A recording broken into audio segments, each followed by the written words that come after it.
Hi friends, ఈరోజు మీకోసం ఒక డిఫరెంట్ హర్రర్ మూవీని ఎక్స్ప్లెయిన్ చేయబోతున్నాను. ఒక వ్యక్తి భార్యని చంపేసి తన కొడుకు కోసం నోరు తెరవకుండా ఉండే తల్లి కావాలని కోరుకుంటాడు. అన్యాయం కదా. బొమ్మ లాంటి అమ్మాయి అయితే మాట్లాడకుండా అమాయకంగా ఉంటుందని వీడి ఫీలింగ్. అందుకోసం వీడు చాలా మంది అమ్మాయిలని ప్లాస్టిక్ కరిగించి మీద పోసి బొమ్మలా మారుస్తాడు. వీడి పిశాచి కోరిక నెరవేరిందా లేదా, ఆ అమ్మాయిలు ఏమయ్యారు అనేది ఫుల్ స్టోరీ చూసి తెలుసుకోవాల్సిందే. సో స్టోరీ చూసేద్దామా? చలో. మూవీ స్టార్టింగ్ లో డెన్ అనే వ్యక్తిని చూపిస్తారు. ఇతనికి బొమ్మలు తయారు చేసే ఫ్యాక్టరీ ఉంటుంది. ఇతనికి అసిస్టెంట్ అవసరం ఉంది. అందుకని పేపర్లో యాడ్ ఇస్తాడు. ఆ యాడ్ చూసి కంపెనీలో ఇంటర్వ్యూకి హాజరు కావడానికి మీనన్ అనే అమ్మాయి వస్తుంది. ఇక ఫ్యాక్టరీ లోపల డెన్ బొమ్మల తయారీ ప్రాసెస్ చెక్ చేస్తూ ఉంటాడు. ఒక బొమ్మను తయారు చేయడానికి ప్లాస్టిక్ కరిగించి బొమ్మ షేప్ వచ్చి దాన్ని ప్యాకింగ్ చేసే ప్రాసెస్ దాకా వర్క్ని మొత్తం డెన్ పరిశీలిస్తూ ఉంటాడు. ఇది చూస్తే ఇతనికి బొమ్మలంటే ఎంత ఇష్టమో అనిపిస్తుంది. తర్వాత అతని ఆఫీస్ రూమ్లో మీనన్తో ఇంటర్వ్యూ స్టార్ట్ అవుతుంది. డెన్ ఆమెని ఈ లోకంలో బొమ్మల పాత్ర ఏంటని అడుగుతాడు. దానికి మీనన్ బొమ్మలు కూడా మనుషుల్లాగానే, దేవుడు మనుషుల్ని కూడా బొమ్మల్లాగానే కిందకి పంపించాడు అంటుంది. ఈ మాట విని డెన్ కాదు, బొమ్మలు అమాయకంగా ఉంటాయి కానీ మనుషులు నేరాలు చేస్తారని చెప్పి మీనన్ని ఇక ఇంటికి వెళ్ళిపోమని చెప్తాడు. వీళ్ళకి ఉన్న రిక్వైర్మెంట్ కన్నా ఆమెకి ఉన్న క్వాలిఫికేషనే ఎక్కువ. అయినా కూడా డెన్తో బాగా పనిచేస్తా, జాబ్ ఇవ్వండి అని అడుగుతుంది. డెన్ నో చెప్తాడు. అప్పుడు ఆమె ఇంటికి వెళ్ళిపోవడానికి వెనక్కి తిరుగుతుంది. ఈలోగా డెన్ మనుషులు ఆమెని కిడ్నాప్ చేస్తారు. తర్వాత మీనన్కి మెలకు వచ్చాక డెన్ ప్యాలెస్లో ఉంటుంది. ఇల్లంతా బొమ్మలతో ఒక డాల్ హౌస్ లాగా డిజైన్ చేయబడి ఉంటుంది. అప్పుడు డెన్ ఆమెతో, నువ్వు ఈ బొమ్మల ఇంట్లో ఒక వారం రోజులు ఉండాలి, అలాగే ఇక్కడ పెట్టే గేమ్స్ అన్నింటిలో పార్టిసిపేట్ చేయాలి అంటాడు. మీనన్కి ఇలాంటివి ఇంట్రెస్ట్ ఉండవు, అందుకే నేను దీంట్లో పార్టిసిపేట్ చేయను అంటుంది. అప్పుడు డెన్ మీనన్తో, నీకు ఎలాంటి ఆప్షన్స్ ఉండవు, నేను చెప్పిన పని నువ్వు ఖచ్చితంగా చేయాలి అంటాడు. ఇతని మాటలు విని ఆమె చాలా భయపడుతుంది. అక్కడి నుంచి లేచి పారిపోవాలి అనుకుంటుంది. కానీ అక్కడ ఉన్న సెక్యూరిటీ ఆమెని పట్టుకుంటాడు. వాళ్ళు వెళ్ళిపోయాక ఈమె ఎలాగోలాగా తప్పించుకోవాలని ప్రయత్నిస్తుంది. అక్కడ ఉన్న కిటికీలు తలుపులు ఓపెన్ చేసుకుని పారిపోవాలని ట్రై చేస్తూ ఉంటుంది. కానీ అవన్నీ బయట నుంచి క్లోజ్ చేసి ఉంటారు. అంతలో అక్కడికి కొంతమంది అమ్మాయిలు వస్తారు. అందులో ఒక అమ్మాయి, నువ్వు ఇక్కడి నుంచి తప్పించుకొని వెళ్ళడం అసాధ్యం, ఎందుకంటే ఎవరైనా ఈ ఇంట్లోకి మెయిన్ డోర్ నుంచే రావాలి, అలానే తిరిగి వెళ్లాల్సి ఉంటుంది, ఈ ఇంటిని అలా డిజైన్ చేశారు అంటుంది. ఆ అమ్మాయి, మేం కూడా ఇలాగే ఇంతకుముందు వెళ్లాలని ప్రయత్నించాం కానీ కుదరలేదు అని చెప్తుంది. మీనన్ ఇప్పటి వరకు ఆ ఇంట్లో ఎవరిని చూడలేదు. చుట్టూ ఆమెకి బొమ్మలే కనిపించేవి. నాతో మాట్లాడుతున్నది ఎవరని వెనక్కి తిరిగి చూస్తుంది. ఇంతకుముందు ఆమె చూసిన బొమ్మలే ఈ అమ్మాయిలు. ముఖానికి మాస్కులు తొడుక్కుని బొమ్మల్లాగా జీవిస్తున్నారు. వీళ్ళందరిలాగానే మీనన్ని కూడా కిడ్నాప్ చేసి ఇక్కడికి తీసుకొచ్చారు. అందరినీ వింత పోటీలో పాల్గొనడానికి ఇలా కిడ్నాప్ చేసి తెచ్చారు. అందులో ఒక అమ్మాయి మీనన్తో, ఇక్కడ జరిగిన పోటీల్లో విన్ అయిన అమ్మాయిని డెన్ కొడుకి తల్లిగా చేయాలని ఈ వింత పోటీ పెట్టారు. ఇందులో ఒక్కొక్క స్టేజీలో ఓడిపోయిన అమ్మాయిని అతి దారుణంగా డెన్ చంపేస్తాడు. ఇక్కడికి కిడ్నాప్ అయి వచ్చిన అమ్మాయిలందరూ తప్పించుకోవాలని చాలాసార్లు ప్రయత్నించాం కానీ అది కుదరలేదు అని చెప్తుంది. అలాగే ఆమె మీనన్తో, డెన్ ఒక పర్ఫెక్ట్ అయిన వ్యక్తి, అతని జీవితంలో ప్రతి వస్తువు పర్ఫెక్ట్గా ఉండాలని కోరుకుంటాడు. అది ఎలాగంటే ఇప్పుడు ఈ డాల్ హౌస్ ఉన్నంత పర్ఫెక్ట్గా. 2 సంవత్సరాల క్రితం డెన్ భార్య అతన్ని చీటింగ్ చేసింది, వేరే అతనితో అక్రమ సంబంధం పెట్టుకుంది. అప్పుడు వాళ్ళకి మరణశిక్ష వేశాడు. అది ఎలాంటి శిక్ష అంటే వాళ్ళిద్దరినీ బట్టలు లేకుండా ఒక బావిలో పడేసి ఆ బావిలో కరెంటు తీగలు వేసి అతి దారుణంగా చంపేశాడని చెప్తుంది. వీళ్ళిలా మాట్లాడుకుంటూ ఉండగానే అంతలో అలారం మోగుతుంది. అక్కడికి డెన్ వచ్చే సమయమైందని అర్థం. అందుకని మనం అందరం బొమ్మల్లాగా తయారు కావాలని చెప్తుంది. తర్వాత అందరూ ఒక రూమ్లోకి వెళ్తారు. ఆ రూమ్లో చాలా కాస్ట్యూమ్స్ ఉంటాయి. అప్పుడు ప్రతి అమ్మాయి అక్కడున్న కాస్ట్యూమ్ వేసుకుని బొమ్మలాగా తయారయ్యి వెళ్ళి నిలబడాలి. మీనన్ కూడా ఒక జోకర్ బొమ్మ వేసుకుని నిలబడి ఉంటుంది. అప్పుడక్కడికి మిస్టర్ డెన్, అతని కొడుకు చార్లెస్ వస్తారు. అన్ని బొమ్మలు చార్లెస్కి నచ్చుతాయి. ఇక మీనన్, నేను నచ్చకపోతే నన్ను చంపేస్తారు అనుకుని ఒక మ్యాజిక్ ట్రిక్ ప్రయోగిస్తుంది. తనకొచ్చిన టెలికైనసిస్ పవర్ ద్వారా ఆ కార్ని ముందుకు నడిపిస్తుంది. ఆ కార్ని ఆమె కంట్రోల్ చేయగలుగుతుంది. ఇది చూసి చార్లెస్ చాలా ఇంప్రెస్ అయిపోతాడు. దీంతో మీనన్ బ్రతికిపోయింది. ఇది చూసి చార్లెస్ వచ్చి మళ్ళీ మ్యాజిక్ చేయమని అడుగుతాడు. తను చేయనని చెప్తుంది. చార్లెస్ ఈమెని చంపేమని ఆర్డర్ ఇచ్చుండేవాడు. అప్పుడే తనకి చార్లెస్ ముఖంలో డెన్ కోపం కనిపిస్తుంది. అది చూసి మీనన్ మరోసారి మ్యాజిక్ చేసి కార్ నడిపిస్తుంది. ఇది చూసి చార్లెస్ ఆమెకి అట్రాక్ట్ అవుతాడు. డెన్, చార్లెస్ వెళ్ళిపోయిన తర్వాత రూమ్లో అందరు అమ్మాయిలు మీనన్ గురించి మాట్లాడుకుంటూ ఉంటారు. అందులో ఆలియా అనే అమ్మాయి టెన్షన్ పడుతుంది. మీనన్ తన మ్యాజిక్తో చార్లెస్ని తన వైపు తిప్పుకుంటే అందరం చనిపోతాము అనుకుంటుంది. ఆలియా చాలా సెల్ఫిష్, ఈ కాంపిటీషన్లో ఈమె గెలిచి చార్లెస్కి తల్లిగా ఇక్కడే బ్రతకాలి అనుకుంటుంది. ఇది గమనించిన మీనన్ ఆలియాతో ఈ కాంపిటీషన్ గెలిచి చార్లెస్కి తల్లిగా ఉండడం పెద్ద పని కాదు, కానీ మనమందరం ఇక్కడి నుంచి తప్పించుకుని వెళ్ళగలిగితే అదే పెద్ద అచీవ్మెంట్ అవుతుంది అంటుంది. వీళ్ళిలా మాట్లాడుకుంటూ ఉండగానే మరో అలారం మోగుతుంది. మళ్ళీ అందరూ బొమ్మలాగా తయారయ్యి డైనింగ్ టేబుల్ దగ్గర కూర్చుంటారు. డెన్ డైనింగ్ రూమ్కి వచ్చి అందరికీ ఒక టాస్క్ ఇస్తాడు. అదేంటంటే అందరికీ 1 నిమిషం టైం ఉంటుంది. ఆ 1 నిమిషంలో అందరూ డైనింగ్ టేబుల్ సెట్ చేయాలి. ఎవరైతే తప్పుగా సెట్ చేసుంటారో వాళ్ళకి మరణశిక్ష. ఇది చూసి అమ్మాయిలందరూ టెన్షన్తో కన్ఫ్యూజ్ అయిపోతారు. టేబుల్ సెట్ చేయడంలో ఆలియా మాత్రం చాలా కాన్ఫిడెంట్గా కనిపిస్తుంది. టేబుల్ సెట్ చేయడం మీనన్కి రాదు. అందుకని మీనన్ ఆలియాని కాపీ కొడుతుంది. అయితే లాస్ట్ మినిట్లో ఒక చేంజ్ చేస్తుంది. స్పూన్ పక్కన ఫోర్క్ పెడుతుంది. ఇది చూసి మీనన్ కూడా చేంజ్ చేయాలని చూస్తుంది. అంతలో టైం అయిపోతుంది. మీనన్ టెన్షన్లో అక్కడ ఉన్న గ్లాసు కింద పడేసి పగలగొడుతుంది. దీనివల్ల డెన్తో మీనన్ తిట్లు తినాల్సి వస్తుంది. ఈ కాంపిటీషన్ విన్నర్ ఆలియా. అయితే ఓడిపోయిన అమ్మాయిని డెన్ స్పృహ కోల్పోయేలా చేసి అదే బావిలో వేసి తన భార్యకి విధించిన శిక్ష విధిస్తాడు. మరుసటి రోజు చార్లెస్ ఈ డాల్ హౌస్లోకి వచ్చి మీనన్ని కలుస్తాడు.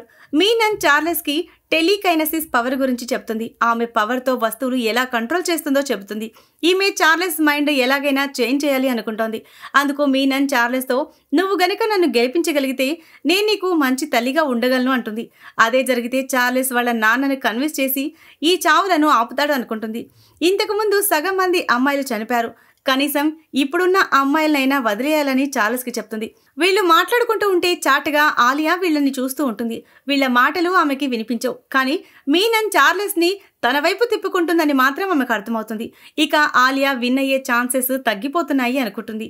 ఇక అదే రోజు రాత్రి చార్లెస్ మీనన్ చెప్పినందుకు తన తండ్రి దగ్గరికి వెళ్ళి నాకు మీనన్ మదర్గా బాగా నచ్చింది, అందరినీ వదిలేయండి అని చెప్పడానికి వెళ్తాడు. కానీ తను వాళ్ళ నాన్న దగ్గరికి వెళ్లేసరికి వర్క్ టెన్షన్లో ఉన్నట్టు గమనించి ఏమీ చెప్పకుండానే అక్కడి నుంచి వెళ్ళిపోతాడు. మరుసటి రోజు పొద్దున్నే మళ్ళీ అలారం మోగుతుంది. ఇక్కడ ఇంకొక కాంపిటీషన్ ప్రారంభం కాబోతోంది. ఇందులో అందరు అమ్మాయిలకి షర్ట్స్ ఇవ్వబడతాయి. ఇక్కడ అందరూ షర్ట్కి స్టార్చ్ స్ప్రే చేసి ప్రెస్ చేయాలి. ఇక అందరూ ఆ పనిలో పడిపోతారు. టైం అయిపోయిన తర్వాత అందరికంటే పర్ఫెక్ట్ షర్ట్ ఆలియా తయారు చేస్తుంటుంది. ఇక్కడ ఒక అమ్మాయి స్టచ్ బదులు వేరే స్ప్రే ఉపయోగించి ఉంటుంది. మీనన్ అయితే షర్ట్ని కాల్ చేస్తుంటుంది. ఈ మిస్టేక్ చేసినందుకు డెన్ మీనన్ని కొట్టేవాడు. అలా చేయకుండా మీనన్ చెయ్యిని ఐరన్తో కాలుస్తాడు. ఇక్కడున్న మిగతా అమ్మాయిలందరూ మీనన్ కూడా ఈ దెబ్బలో చనిపోతుంది అనుకుంటారు. ఇక తప్పుగా స్ప్రే చేసిన అమ్మాయి దగ్గరికి వెళ్ళి మీనన్ కంటే బెటర్గా ఉన్నందుకు ఆమెకు 4th ప్లేస్ ఇస్తాడు. పక్కకు వెళ్ళిన వెంటనే డెన్ తన మిస్టేక్ తెలుసుకుని వెంటనే ఆ అమ్మాయి కడుపులో ఒక పదునైన ఆయుధం గుచ్చి చంపేస్తాడు. తర్వాత మీనన్ ఇంకో అమ్మాయి ఓ రూమ్లో ఉంటారు.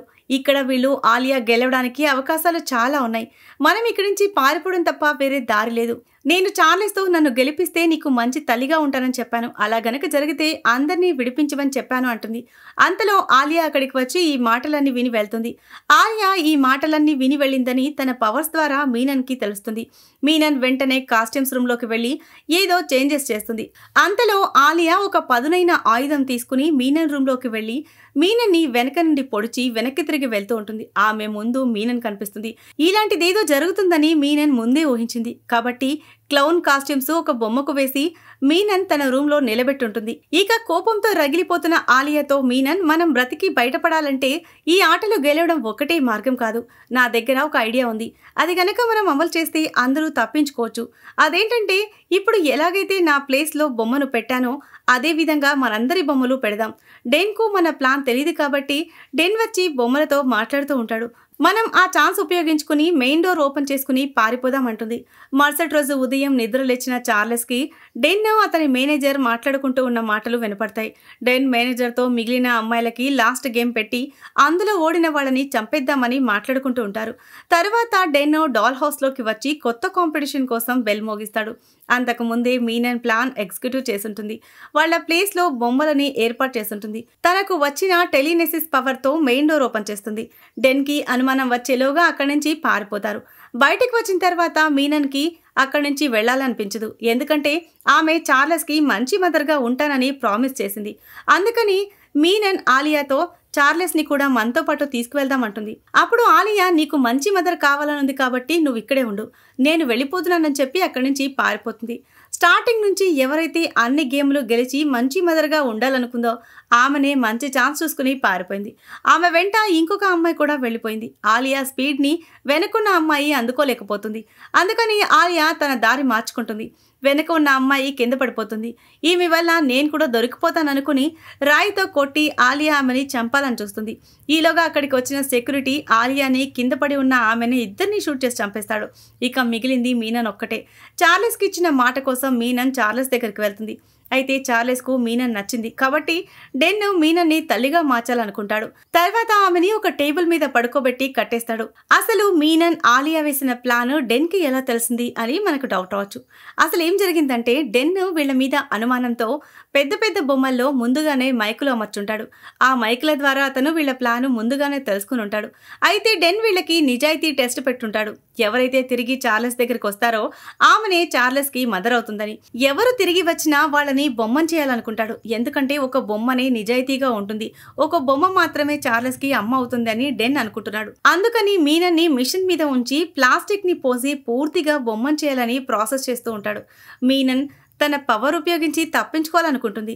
కానీ ఆమె పవర్తో అక్కడున్న లైట్లు మాత్రమే కదిలించగలుగుతుంది. మిషన్ నుంచి బయటపడలేదు. తర్వాత మీనన్ పూర్తిగా బొమ్మలాగా మారిపోయి ఉంటుంది. డెన్కి చార్లెస్కి సేవ చేస్తూ ఉంటుంది. డెన్కి టీ కప్ ఇవ్వగానే కప్పు దానంతటా అదే లేచి పైన రూఫ్కి తగులుతుంది. డెన్ పక్కకి తిరిగి చూడగానే వాళ్ళ ఇంట్లోకి ఇద్దరు లేడీ విచెస్ వచ్చేస్తుంటారు. వీళ్ళని మీననే తనకున్న టెలికైసిస్ పవర్ ద్వారా సహాయానికి పిలుచుంటుంది. అయితే మీనన్కి ఉన్న పవర్స్ అంత స్ట్రాంగ్గా లేకపోవడం వల్ల మెసేజ్ వాళ్ళకి అంత త్వరగా చేరలేదు. అయితే విచెస్ వాళ్ళకి ఉన్న పవర్తో మీనన్కి ఉన్న ప్లాస్టిక్ తొడుగుని పగిలిపోయేలా చేస్తారు. మీనన్ని మళ్ళీ మామూలు మనిషిలాగా మారుస్తారు. మీనన్ని వాళ్ళు అక్కడి నుంచి తీసుకెళ్తూ ఉంటారు. అప్పుడు మీనన్ చార్లెస్ని కూడా తన వెంట తీసుకువెళ్తుంది. ఎందుకంటే మంచి మదర్గా ఉంటానని ఆమె చార్లెస్కి ప్రామిస్ చేసింది. అయితే డెన్ కానీ అతని సెక్యూరిటీ కానీ వీళ్ళని ఏమీ చేయలేరు. ఎందుకంటే వాళ్ళ పవర్తో వీళ్ళని వాళ్ళు ఫ్రీజ్ చేసి ఉంటారు. బయటకు వెళ్తూ విచెస్ డెన్ని అతని సెక్యూరిటీని డాల్ హౌస్తో పాటు తగలబెట్టేస్తారు. తర్వాత మీనన్ చార్లెస్ని ఒక కొత్త మ్యాన్షన్లోకి తీసుకువెళ్తుంది. అప్పుడు మీనన్ చార్లెస్తో నీ పాత పేరుని మర్చిపో, ఇప్పటి నుండి నీ పేరు జాక్, ఇక మీదట నేనే నీకు అమ్మని అని చెప్తుంది. ఈ సీన్తోనే ఈ మూవీ ఎండ్ అవుతుంది. సో ఇది ఫ్రెండ్స్ ఇవాల్టి స్టోరీ. ఈ స్టోరీ కనుక మీకు నచ్చినట్లయితే మరికొన్ని ఇంట్రెస్టింగ్ స్టోరీస్ కోసం ఛానల్ని సబ్స్క్రైబ్ చేయండి. Thanks for watching.